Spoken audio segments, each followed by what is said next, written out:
What's going on with, is it just the vibe in Germany is really down? Like we're getting a wave of Germans now, especially like a lot of their immigrants that are like the type of immigrants you want in your country are looking to leave. Yeah, yeah. The Germans are not business friendly. The person with the job is very good here, but to do the business, the US is US, man. To be very honestly, for the business, Germany is not a business. Yeah. What I did my e-commerce here for the first 2 years in Germany, we did roughly of 300K, and with one year in the US, with the little much of effort, and we did around like 20% of our time on the e-commerce over there. We clocked like 600, 500K last year, I think. Yeah. And you're not even there to like really feel out the customers, consumers, market. Yeah. Exactly. We were here, we were doing full time, we were doing Yeah. everything, and then it was very tough. And then on the 300K, it was on 19% of the VAT, like the sales tax was included. So 1/5 of our revenue was only the tax. Eventually, it was like 220. But on the other side of the business, on the US, we were not there. Our company was just soft launched it. We just tested, okay, how it goes, and it got boomed. And the pricing power, the purchasing power, the consumers over there they are really, really, they're friendly, man. To be very honest. People don't mess around. They may just make a decision. Exactly, yeah, for sure, for sure. Hey, you want to come to the US, get the E2 visa, L1, or straight out a green card? We've been doing this for the past 10 years, and we wrote a book. It's called Own Your American Dream. What is special about this book is that we went back and have spoken to 21 successful applicants who opened up their businesses here and who are continuing to live the American dream. Hear it from them, because they talk about their fears, their mental state, what went wrong, what went right. The entire blueprint is there. You could just buy the book right here. You can just read it and make up your mind. Continue your video. Have you heard of the founder of Mercury Bank? No, no. His company is worth 3 billion, and he had success in the UK market. Pakistani guy. I think he's Pakistani. Yeah, yeah. You've heard of him?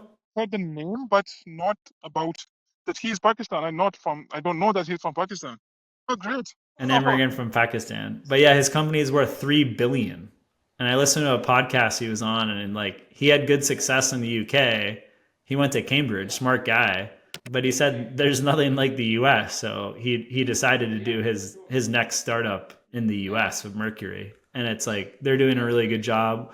We work with them. It's a good like first entry bank, but then you want to have like a prime bank like Chase and a few like Wells Fargo once you're here and settled. But it's a good like first step. But yeah, there's a lot of Pakistanis with massive success in the U.S. The richest Pakistani origin guy is that automotive billionaire. So we see that a lot. Like South Asian immigrants, they spend some time in Europe, but it's too small, and then they go to the U.S. Yeah, man, exactly. Yes, yeah. But Europe for pension, for retirement is good. I don't Yeah, know about the US right now, but for chilling, make your money in the U.S. and you can always go back to Germany or spend time in Pakistan. yeah, that's a cool thing. Yeah, no, but there's nothing like the U.S. market, and people are much more collaborative in the U.S. Willing to help you, partnerships, test things out. Yeah, for sure. Yeah, that's a cool thing for the US. We do have a Mercury account right now for the current LLC, but we are not able to open a physical account. We'll get you a physical account as well. We have connections with banks that we can get you another account. Great. Yeah. Forgetting the visa, like if you both had green cards tomorrow, what would you be doing? To be very honest, I will be doing the business. If I have a franchise, I will be expanding them.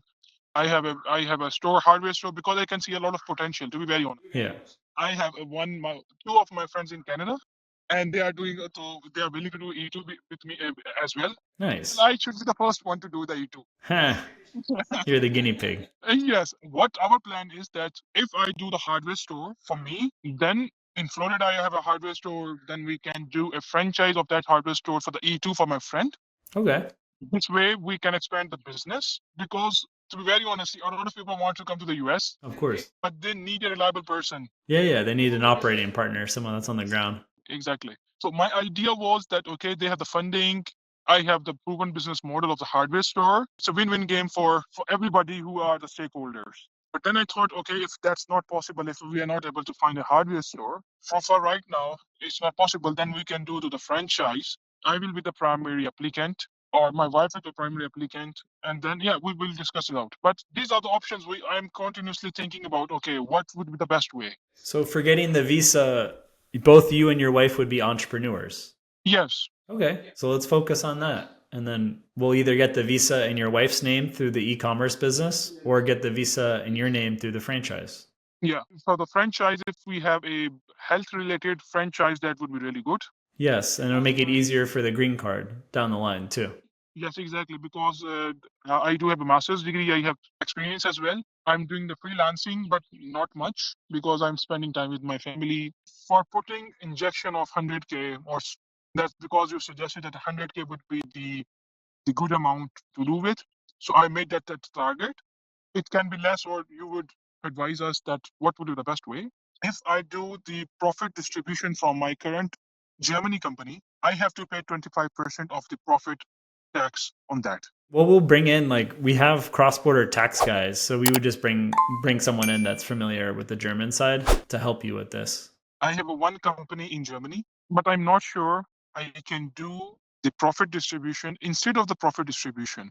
If I do the investment from that insurance company to the US LLC, that will not trigger the profit distribution tax. Okay, nice. So that's what we have to see. I don't know for you now, but I'm sure we can bring in an accountant that can tell you. What I would recommend is for us to get started, and we focus on the E2 visa application for your wife's business, and in parallel, we conduct a franchise search and analysis for you.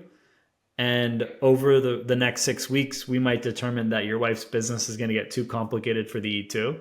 So we focus the E2 visa application more on the franchise.